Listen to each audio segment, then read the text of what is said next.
Bangladesh premier লিগের দ্বাদশ আসরের প্রথম ভাগ প্রায় শেষ। গ্রুপ পর্বে এক রাজশাহী বাদে প্রত্যেকটি দলই খেলে ফেলেছে অন্তত অর্ধেক ম্যাচ। যদিও স্বাগতিক সিলেট সবাইকে ছাড়িয়ে এখন পর্যন্ত সবচেয়ে বেশি 7 ম্যাচ খেলেছে, অর্থাৎ গ্রুপ পর্বে আর মাত্র 3 ম্যাচ খেলতে মাঠে নামবে সিলেটের এই ফ্র্যাঞ্চাইজিটি।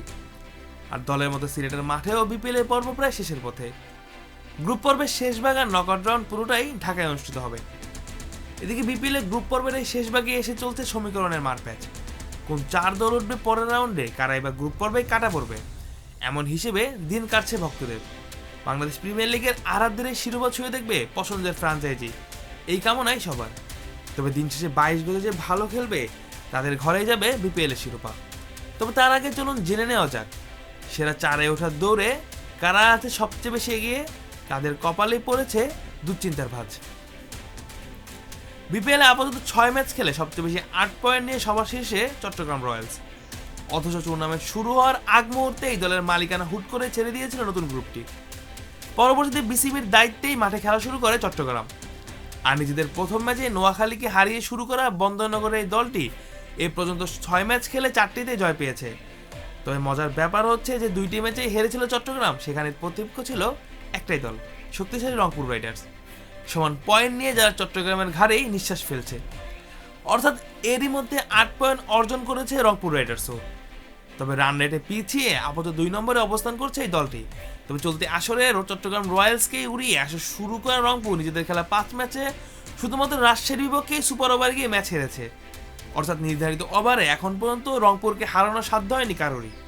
আর 1 ম্যাচ কম খেলে চট্টগ্রামের সমান 8 পয়েন্টের মালিক রংপুরের সামনে সুযোগ রয়েছে নিজেদের পরের ম্যাচে জিতে রয়্যালসকে টপকে যাওয়ার।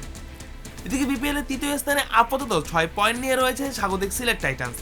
তবে রাজশাহীর কাছে হেরে আসর শুরু করা 4 দেশের এই ফ্র্যাঞ্চাইজিটি চলতি আসরে সবচেয়ে বেশি 7 ম্যাচ খেলে অর্জন করেছে এই পয়েন্ট। ফলে 3 নম্বরের থেকেও যেন স্বস্তিতে নেই দলটি। একটু পা হরকালে যে চলে যেতে হবে পয়েন্ট টেবিলের একদম শেষ স্থানে।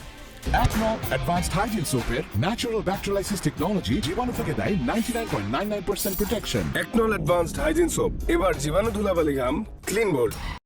তবে চলতি বিপিএলে আপাতত সেরা 4-এর চতুর্থ স্থানে থেকেও হয়তো সবচেয়ে বেশি নির্ভর নাজমুল হোসেন শান্তর রাজশাহী ওয়ারিয়র্স। মাত্র 4 ম্যাচ খেলেই এক হারে তাদের পয়েন্টে সিলেটের সমান 6, হাতে বাকি আরও 6টি ম্যাচ। খুব বড় ভুল না করলে নকআউট রাউন্ডে ওঠার দৌড়ে বেশ ভালোভাবে টিকে থাকবে এই ফ্র্যাঞ্চাইজিটি। এদিকে বিপিএল এর পয়েন্ট টেবিলের 5ম স্থানে রয়েছে ঢাকা ক্যাপিটালস। টানা 3 হারের পর সর্বশেষ ম্যাচে জয়ী হয়ে 5 ম্যাচে এরই মধ্যে 4 পয়েন্ট অর্জন করেছে রাজধানীর এই ফ্র্যাঞ্চাইজিটি। তাদের হাতে আরও রয়েছে 5টি ম্যাচ। অর্থাৎ যে কাউকেই টপকে সেরা 4-এ ওঠার দৌড়ে জোর সম্ভাবনায় টিকে রয়েছে ঢাকা ক্যাপিটালসের। আর এই তালিকায় সবচেয়ে অবাক দল বলা যায় নোয়াখালী এক্সপ্রেসকে। প্রথমবারের মতো বিপিএল এ খেলতে এসেই এখন পর্যন্ত 5 ম্যাচেই 0 হতে ফিরেছে দলটি। অর্থাৎ নিজেদের আগামী 5 ম্যাচে জিতে নকআউটে ওঠার সুযোগ সৃষ্টি করার চেয়েও যেন অন্তত একটি ম্যাচ জিতেই আসর শেষ করা বড় একটি চ্যালেঞ্জ হয়ে দাঁড়িয়েছে নোয়াখালীর জন্য। এবার দেখার বলা বিপিএল এর গ্রুপ পর্বে শেষ ধাপে এসে কোন দলগুলো উত্তীর্ণ হয় নকআউট রাউন্ডে, আর কারাই বা বাদ পড়ে যায় গ্রুপ পর্ব থেকেই। Mujahidul Islam Zahid, on field.